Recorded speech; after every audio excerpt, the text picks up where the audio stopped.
அம்பாசமுத்திரம் சங்கரலிங்க சுவாமி கோவிலில் ஆடித்தபசு திருவிழா 4ஆம் நாளில் சிறப்பு அபிஷேகம். திரளான பக்தர்கள் தரிசனம்.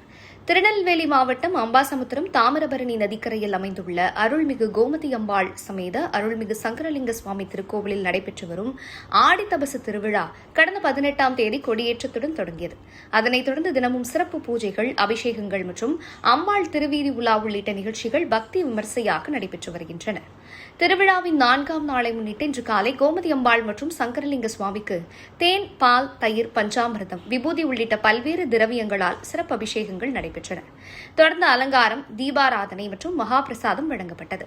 இந்த சிறப்பு வழிபாட்டில் அம்பாசமுத்திரம் மற்றும் சுற்றுவட்டார பகுதிகளைச் சேர்ந்த ஏராளமான பக்தர்கள் கலந்து கொண்டு சுவாமி தரிசனம் செய்து வழிபட்டனர். ஆடித்தபசு திருவிழாவை ஒட்டி நடைபெற்று வரும் தினசரி ஆன்மீக நிகழ்ச்சிகள் பக்தர்களை வெகுவாக கவர்ந்து வருகின்றன. விழாவின் முக்கிய நிகழ்வான ஆடித்தபசு வைபவம் வருகிற ஜூலை 28ஆம் தேதி சிறப்பாக நடைபெறவுள்ளது.